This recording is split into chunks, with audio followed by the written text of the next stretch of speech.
Şefirdiya bitkinin vətəni Şimali Amerikadır. Azərbaycanda əsasən şimal-qərb bölgələrində, xüsusilə Zaqatala rayonunda geniş şəkildə becərilir. Şefirdiyanın ən yaxın qohumlarına quş əppəyi və iydə daxildir.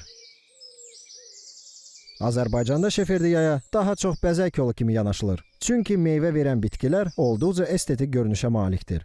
Meyvə vermə mövsümü noyabr-dekabr aylarına təsadüf edir. Şefirdiyanın meyvələri yeyilə bilən olsa da, onları qida kimi geniş şəkildə istifadə etmək ənənəsi yoxdur. Baxmayaraq ki, bir sıra faydalı xüsusiyyətlərə malikdir.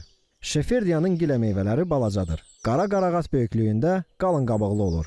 Meyvənin içində yumşaq bir çəyirdək var və onu gilə meyvə ilə birlikdə yemək mümkündür. Tam yetişmiş şefirdiya dadca şirin olur, xurmanı xatırladan azacıq büzücü dada malikdir. Meyvələrin xüsusi, kəskin tanınan dadı yoxdur. Daha çox ümumi meyvə gilə meyvə ətri hiss olunur. Ümumilikdə şefirdiyanın meyvələri xoş dadlıdır və istifadəsi tövsiyə olunur.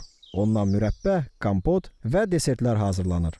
Şefirdiyanın meyvələri C vitamini ilə zəngindir və güclü immunomodulyator hesab olunur.